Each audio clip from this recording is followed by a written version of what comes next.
গল্পের নাম দরিদ্র হওয়ার উপকারিতা।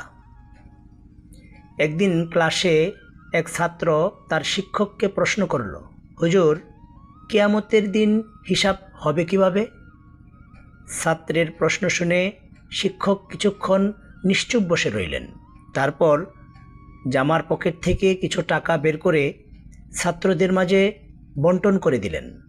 বন্টনের ধারাটা ছিল এমন: প্রথম জনকে দিলেন 100 টাকা, দ্বিতীয় জনকে 75 টাকা, তৃতীয় জনকে 50 টাকা, চতুর্থ জনকে 25 টাকা, পঞ্চম জনকে 10 টাকা, ষষ্ঠ জনকে 5 টাকা এবং যে ছাত্র প্রশ্ন করেছিল তাকে দিলেন 1 টাকা। প্রশ্নকারী ছাত্র শিক্ষকের এমন বন্টনে অত্যন্ত মনক্ষুণ্ণ হলো। সে ভীষণ কষ্ট পেল। সে ভাবল, শিক্ষক তাকে সবার সামনে অপমানিত করেছে। শিক্ষক মুচকি হেসে ছাত্রদেরকে বললেন, আজ তোমাদের সকলের ছুটি। তোমরা এই টাকা পুরোপুরি খরচ করবে এবং আগামীকাল সকাল 10টায় এসে খরচের হিসাব দেবে।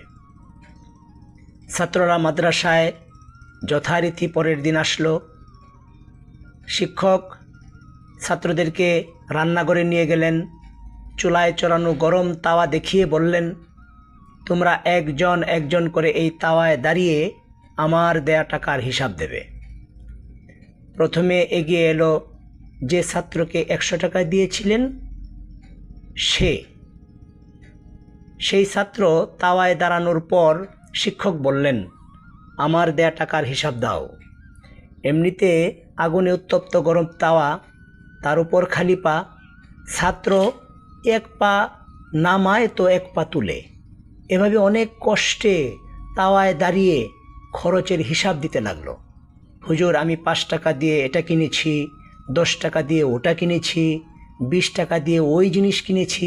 এভাবে অনেক কষ্ট সহ্য করে খরচের সম্পূর্ণ হিসাব দিল। এরপর এলো যে ছাত্রকে 75 টাকা দিয়েছিলেন সে।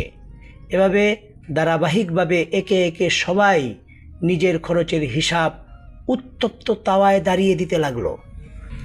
সবার শেষে এলো সেই প্রশ্নকারী ছাত্র, যাকে 1 টাকা দেওয়া হয়েছিল। সে এক পলকে দৌড়ে এসে গরম তাওয়ায় দাঁড়িয়ে তার 1 টাকা খরচের হিসাব দিয়ে শিক্ষকের সামনে এসে দাঁড়ালো। বাকিরা যখন তাওয়ায় গরম হওয়া পায়ে পানি ঢালছে, তখন সে দাঁড়িয়ে হাসছে। সবার হিসাব দেওয়া শেষ হলে শিক্ষক ছাত্রদের উদ্দেশ্যে বললেন, এই হলো কিয়ামতের হিসাব নিকাশের ছোট একটা নমুনা। যার ক্ষমতা ও সম্পদ যত কম, তার হিসাব হবে তত সহজ।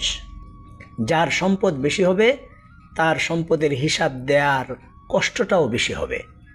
প্রশ্নকারী ছাত্র ছল নয়নে শিক্ষকের দিকে তাকিয়ে মনে মনে তার প্রতি উস্তাদের ভালোবাসার কথা ভাবতে লাগলো এবং শিক্ষকের প্রতি নিজের আগের ধারণার জন্য অনুতপ্ত হলো।